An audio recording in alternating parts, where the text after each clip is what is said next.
What's up, everybody? This is Hyuga, and today I'm completely switching gears and steering away from the Japanese anime topics that I usually cover and going straight into the latest Marvel movie, Dark Phoenix. If you haven't seen this movie already, please click off this video because this does contain spoilers. Okay, so I seen this movie over the weekend and I'm just gonna be blunt with it and say it was completely trash, completely horrible. Like, I freaking hated this movie as a big Marvel fan and as an X-Men fan. I hated this movie.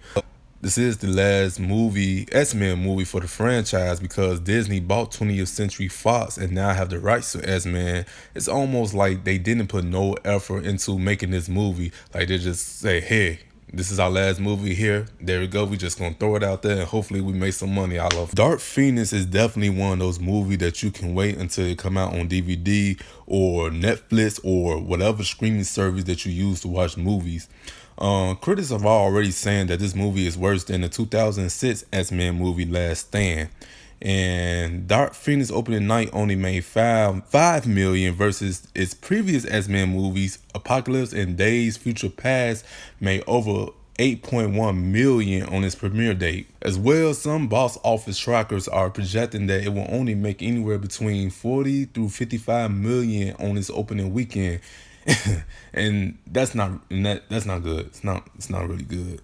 But okay, so here's my problem with Dark Phoenix. First thing I like to address is the acting. To me, everyone seems to be monotone and just have one expression or emotion. For example, Raven, BKA Mystique. In this movie, she was very dry and everything she does look forced. And her role in this movie was like she was playing this concerned mother figure towards Jean. And throughout this movie, it was kind of getting a bit annoying, especially if you're a fan of the comics as well as even the anime series and previous X-Men movies. You know Mystique is a straight badass, a straight boss who handle her business. And to see her play this emotional, concerned mother figure type of role, it doesn't fit the character who she really is. Another example for me was Cyclops. He kept playing this whiny crybaby that was very annoying. Storm, that African accent was terrible, which if anybody noticed, they removed that accent when Halle Berry was playing Storm back in the first X-Men movie in 2000. Plus, Storm interaction with the character was very awkward to watch, and to be honest, they could have left her out. She wouldn't have been missed. And I'm a fan of Storm, but they could have done without her. And so forth and so on. It was almost as like each of these characters had one emotion to play and they stuck with it throughout the whole entire movie with no comic relief, no comedy, no different dynamics and emotions in this movie. It was just all one monotone thing. The second thing that I freaking hated this, the nerf in their powers. I couldn't get over this. They made Magneto look weak. They made Storm look weak.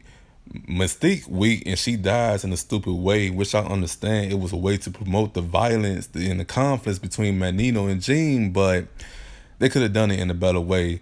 As I said before, Cyclops weak, a whining crybaby, and this was a perfect chance for him to step up and be the leader that he is. But like I said, he was too busy crying over Jean.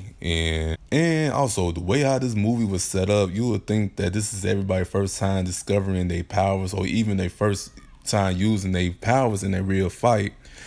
Then another thing that was disappointing to me was the fight between Magneto and Jean. Even though there is no way that Magneto can win against the Phoenix Force, but he definitely could have put up a better fight than he did. And it kind of made Mystique death meaningless because he pretty much only lasted like maybe, I don't know, 5 seconds in the fight. Like, you come on now. She just killed your love of your life and that's all you can do. Like, he got taken out quicker than a Thanos snap. The only good thing about this movie was the effects and the CGI of it all, and seeing the Phoenix Force in a better way than the 2006 movie, of course, because of the technology is better than it was almost 10 years ago. But Other than that, I give this movie maybe a 2 stars out of 5. As a Marvel fan, and particularly an X-Men fan, I was highly disappointed. You're better off seeing Godzilla. But the good news is Dark Phoenix is the last movie of the X-Men franchise. With this being said, Marvel already confirmed that they will reboot the X-Men franchise. And this will be the second reboot for the X-Men. Hopefully it will be better. There's no official date, but it's said to maybe come in the near future between 2021 and 2022. This would be a part of the Phase 4 Marvel Universe, and reports are already saying they might be reintroduced in a solo movie of Scarlet the Witch. So hopefully the cast will be better. I prefer the old cast from the 2000 movie, but hey, it is what it is at this point. But thank you guys for tuning in to my channel and clicking on this video. I really appreciate the love and support. Please God, like, comment, subscribe, and tell a friend about me. Please follow me on social media. On my Instagram page is right down below. And I know this is completely different from the anime I usually cover, but hey, I like to do things different. I might do more things like this in the future, but my channel is mainly solely anime. But anyways, guys, thank you, and until next time.